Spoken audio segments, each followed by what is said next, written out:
Hey everybody, it's Safi and Marco Dish Out on Movies, the only movie review show on YouTube to review movies in terms of food. And it's just Marco here once again, and I am here today to talk about another new slash old release which actually came out very recently, and that is Anaconda. This is the reboot of Anaconda, and they took it in a direction, all right. And I saw the first one as a kid. It was really funny because my mom, Safi, she would screen movies before I watched them, and she was really looking for the nudity and stuff like that. Like, she didn't want me to see any of that. And so she got really upset in this movie, though, like, at one point because they said, like, a word or something. And I'll always remember that. Like, she was like, "Oh, no!" And she got really upset when she heard that. And then, but I can't really remember the movie. I saw it, like, a couple times as a kid.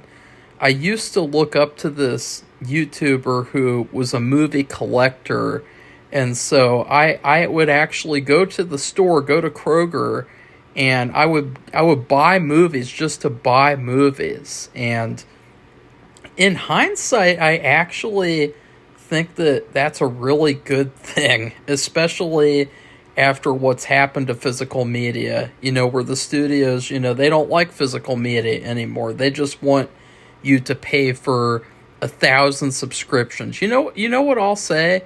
I miss the days of just buying new DVDs, stacking all the DVDs up, and just wondering where to put them all, and having like the couple out on your next to your TV,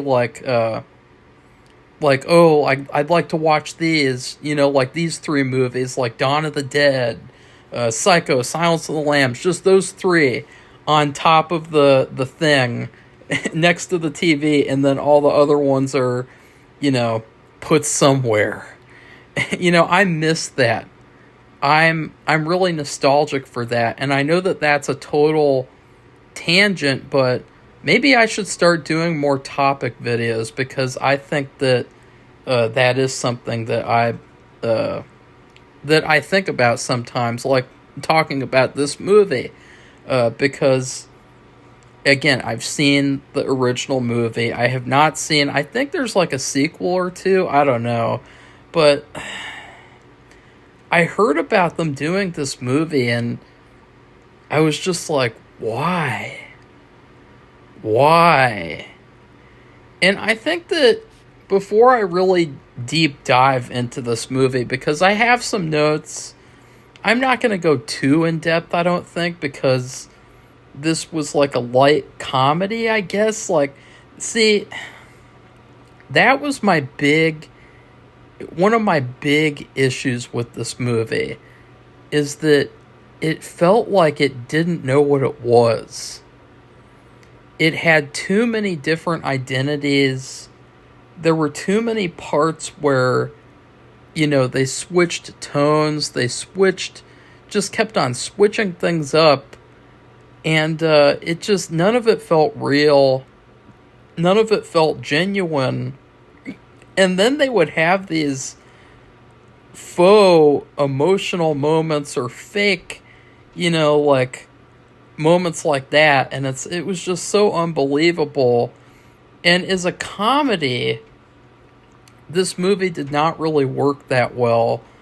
There were like a couple of times I laughed in the movie. One of the times, I think it might have been an unintentionally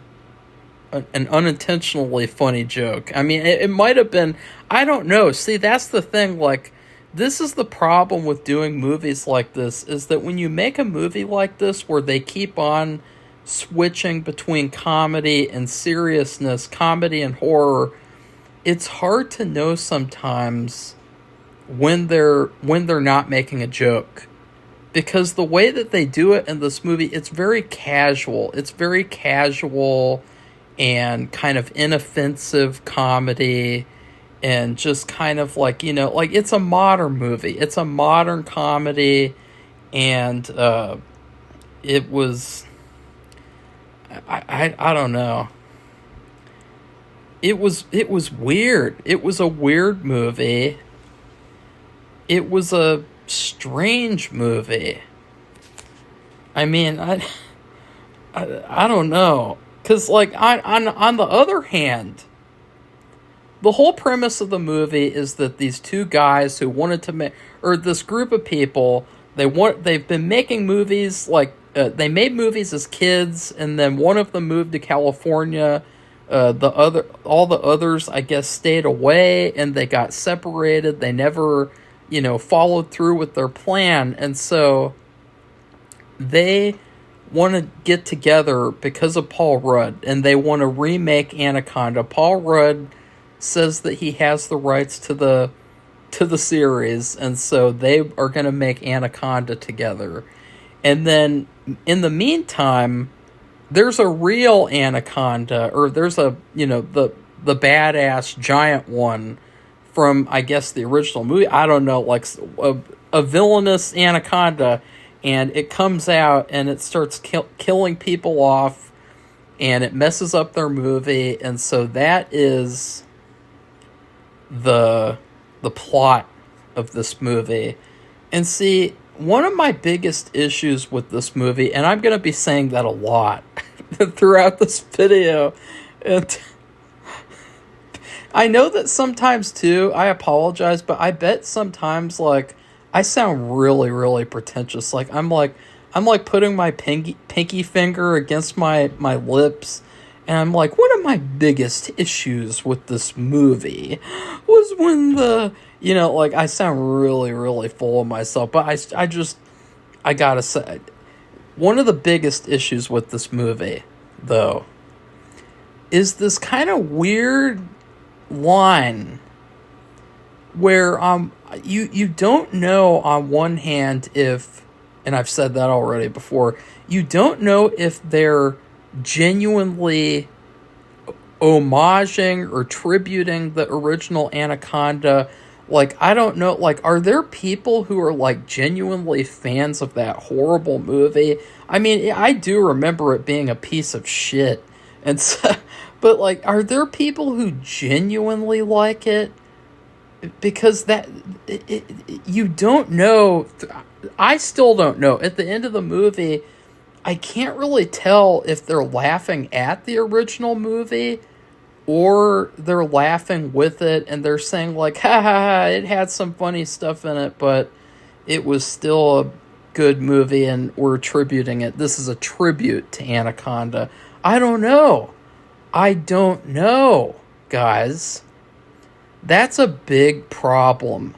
Because, again, it's all about inconsistent tones. It's about, you want consistency in the vision. Unless there's very, very well-defined moments where it shifts in tone. Still, you want the movie to have an identity, and this movie does not have an identity. It has an identity crisis. This movie does not know if it wants to be a shitty Redbox comedy or if it wants to be like a Tropic Thunder / horror version of that. Like, I really don't know. This is almost like, I used to watch this show called Movie Fights, and it was really good until they falsely accused the host, and then they kicked him off the show, and all his friends betrayed him. It was a really good show. It used to be a really good show, and then they fucked it up, and then they ended it because they just didn't care about it to begin with. But that's a whole separate video, and you guys can look that up. Look all the information about that up. It's a pretty messed up situation that happened, and but on that show, it was kind of like a debate show with 3 people who would debate movie topics, and sometimes they would pitch movies. Sometimes they would pitch their own, like, Superman movie or Spider-Man movie or horror movie, whatever. This feels like a pitch for movie fights come to life. You know what I mean, guys? Like, it just doesn't feel real. It doesn't feel like, it feels almost like a I don't want to say AI generated because I think the AI is retarded. But like, this is almost like, remember that South Park episode about Family Guy where they had the, was it like dolphins? Like they had the dolphins like just, filling in the blanks for all the jokes in the show.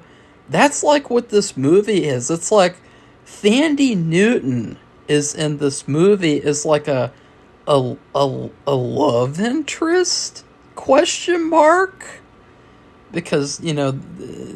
I'll get to that in the spoilers, but love interest character in a modern movie, and the way that they treat it is definitely telling.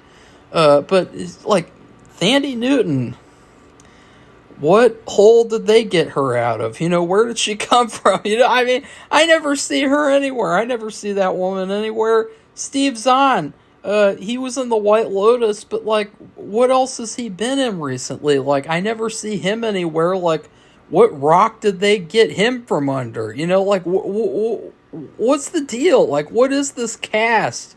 They got the hot girl from Suicide Squad and Guardians 3 in this movie, the rat catcher girl.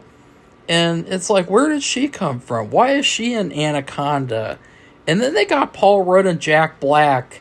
And, one of the things that I hate about modern movies, I hate press junkets.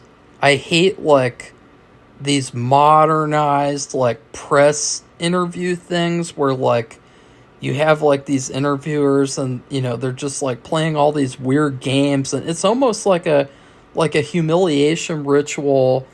And the actors, it's really sad because it's almost like they got to put on a performance that, like, oh, yeah, this is how, yeah, I'm Paul Rudd. Yeah, this is so funny. Oh, my God, I can't, oh, this is your high school picture? Oh, my God, I want to talk about your high school picture right now. To some random interviewer. And it just feels really, really weird and just really disingenuous.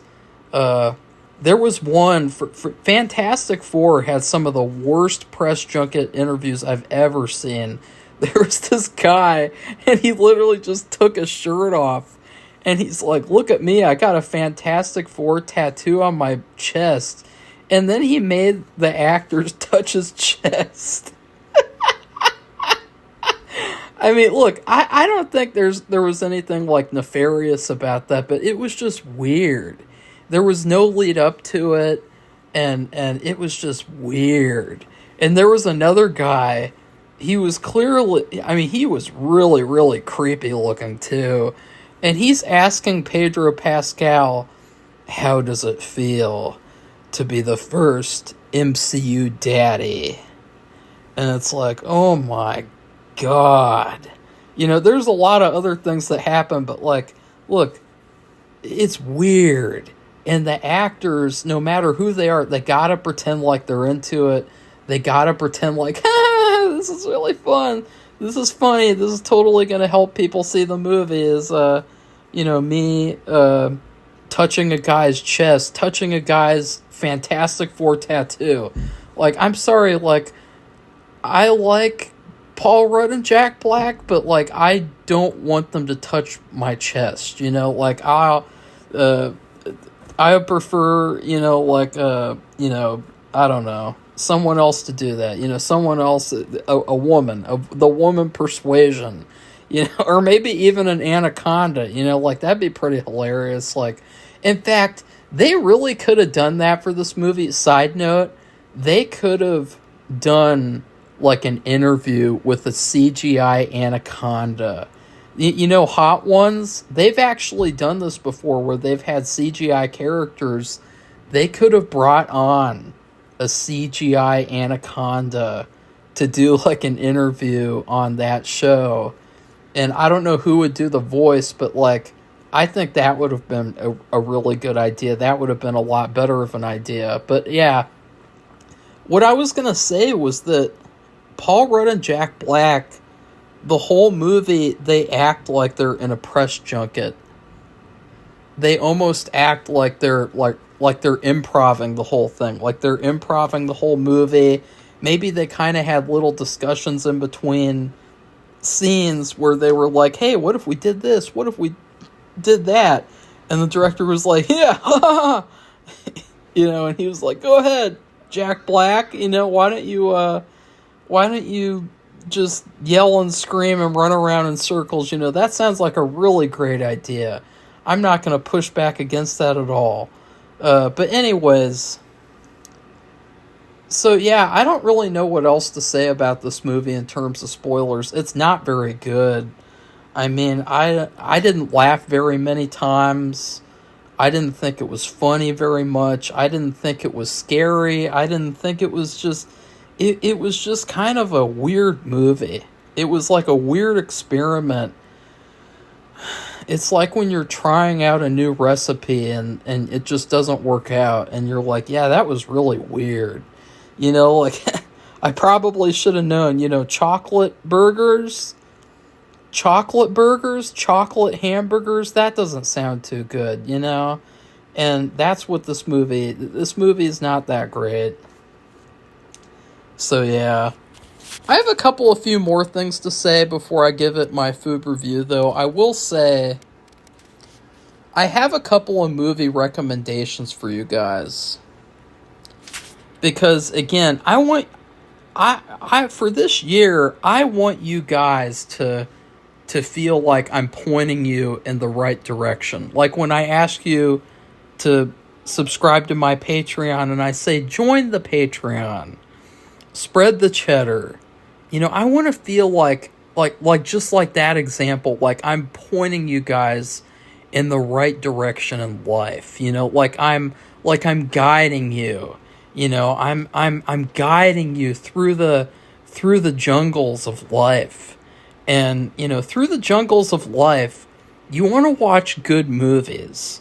And you could start off by going over to our Patreon, Safi and Marco Dish Out on Movies Patreon, and subscribing to either tier, because you will get access to the full unedited movie reviews and also bonus content, rankings, all sorts of extra videos, as well as my full short film, County Fear. And it is the only place where you can see my short film. And that is a movie that was made with less than $1,000. And I made it at a park, and it was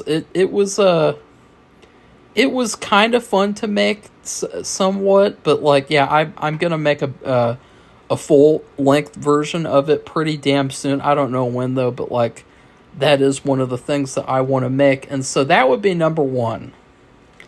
You should just watch that. Don't even watch the rest of these movies, actually. Fuck all these movies, just forget about this. But okay. But Tropic Thunder, that's really... I'm trying to think, like, what they were thinking about. Like, what was the vision behind this movie? And I think maybe Tropic Thunder was the kind of I don't know what you would call it. Like, that's what they had in mind in regards to this movie. Like, they wanted this to be Tropic Thunder, but with Anaconda. And I think that the issue with that is that Tropic Thunder took itself seriously. It had a lot of jokes in it. It had a lot of good comedy, a lot of good satire. But at the end of the day, it took itself seriously. There were serious moments. There were life and death stakes. And you never really felt that there were life and death stakes in this movie. And in Tropic Thunder, there were no shifts in tone. It was the same way the whole movie. It was always how it was at the beginning as it was at the end. And Jack Black was in it too. But like, that's the only thing that this movie has, Anaconda. But other than that, I would just recommend you guys go watch Tropic Thunder. In fact, just even thinking about it, I want to go watch Tropic Thunder right now. I mean, I remember I loved that movie as a kid. I saw that movie as a kid too, and I loved the part at the beginning where they just have a bunch of movie trailers. They just have a bunch of these fake movie trailers. They didn't have that in this movie. They had a short film, I think, that the group made as kids, and it was like a Sasquatch movie, and that was weird, but yeah. Alright, so number 2 is The White Lotus, Season 1. This show is not fantastic. It's not a fantastic show, but it has a lot of good performances, and it actually had some really good moments and some really interesting ideas. I loved the Hawaii setting, and Steve Zahn, he is in this show, and he is actually one of the best characters. There's this great scene. It's a totally, like, anti-politically correct show. And there's this one scene where Steve Zahn is at the dinner table, and he's just, like, totally putting this biatch in her place. You know, she's trying to, you know, debate with him about, like, colonization and all this crap, and he totally shuts her down, and it's just so funny, and it's so good, and he does such a great job. And then also Saving Silverman. This is one of the best comedies that I've ever seen. I loved it as a kid. It's got Jack Black and Steve Zahn. They are a fantastic duo. And that's another kind of strange thing about this movie, is that you have Paul Rudd and Jack Black, and then you also have Steve Zahn. And I almost wish that they had like a gay romance thing, because the whole movie, I was kind of feeling this strange feeling like Steve Zahn works so much better with Jack Black, and there is a scene that demonstrates that in the movie, but Paul Rudd, he's not doing a very good job at being like the second guy to Jack Black, and they're not a great duo. Jack Black works better with Steve Zahn, and so it was this kind of third wheel feeling that I had in the movie, like Jack Black and Steve Zahn should be the friends, and Paul Rudd should be like the screw-up guy or something. I don't know. Paul Rudd, it's sad because Paul Rudd has had a lot of bad movies. And he seems like a good person and seems like a fun person to hang out with, which I wouldn't know at all. But like that's just what it seems like. And he's a good actor. You know, he's a good comedic actor, but for some reason he's been in a lot of bad movies. And I wish that this movie was better, because he was the worst part about this movie. In fact, I will say this, I wish that Blumhouse didn't have the rights to Halloween. They don't now, but I wish they never did. And I wish someone else came back and made like a really good Halloween sequel, and then Paul Rudd returned as Tommy Doyle, because I think that would be really cool personally. And in fact, I would say too, I almost wish that this movie was Tropic Thunder but as Halloween with Michael Myers. I mean, wouldn't that be cool? You could have Busta Rhymes come back. Like, who wouldn't want that? And then finally, speaking of Strange Wilderness, this is one of the best comedy movies ever made. It's hilarious. It's very, very crude. It's a gross out movie. There's this part where I think it might be Steve Zahn. Steve Zahn is taking a wee-wee, and a giant bird bites onto his you-know-what, and it gets stuck on there, and it won't come off. They got to take him to the emergency room, and the nurse starts... I'm not going to give it away, but just... It is a really, really funny movie. And in fact, you could put these two movies side by side, and you could say, here's what worked about Strange Wilderness, and why those same things did not work for Anaconda. Strange Wilderness is the better version of Anaconda. It's all about Steve Zahn, and he is the son of a famous wilderness show guy, a wilderness show host. And so Steve Zahn is trying to take up the mantle and make up his own wilderness show, and it's really bad. It sucked for years, and they're trying to save it from getting canceled, and everything goes horribly wrong, and they end up going after Sasquatch. Their big idea is like, let's go find Sasquatch, and it's really, really good. It's really underrated. There are there are a couple of scenes in it that probably aren't great. I mean, I love the majority of the movie, though, but, like, it doesn't have a great ending from what I remember. But, like, overall, I would recommend all these movies so much more than Anaconda, the new one or the old one. So that's probably not a good sign. It's probably not a good sign that in a movie review, I am recommending you guys other movies that are better. So in terms of food, you guys know how much I love my Oreos. Probably a little too much. And I just tried these new Oreos called the Cookie Dough Oreos. They are chocolate chip cookie dough Oreos. And I was going to try these first on video with Safi, but we will do a separate video doing that, her and I, which I can't wait for. Maybe we'll do it tomorrow. But yeah, I would say they are pretty good.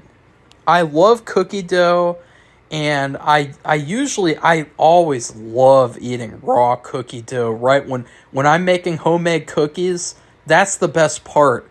It's not even eating the homemade cookies, days for days and days and days.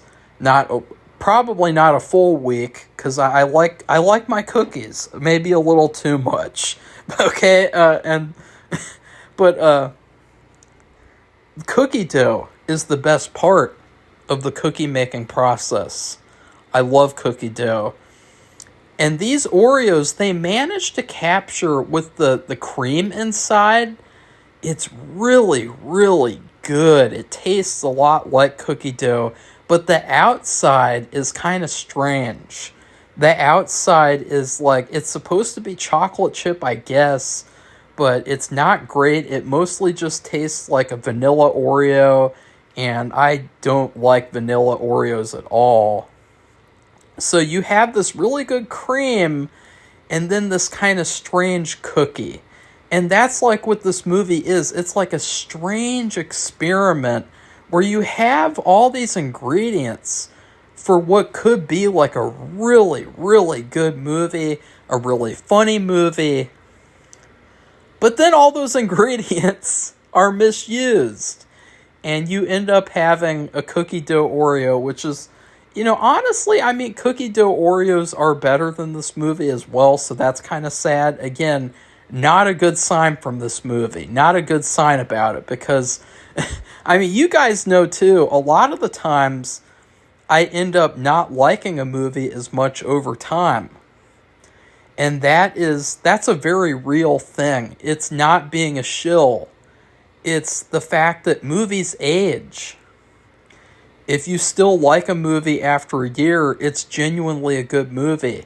If you don't, or if you think, I want to like it, but I really don't, it's usually really bad.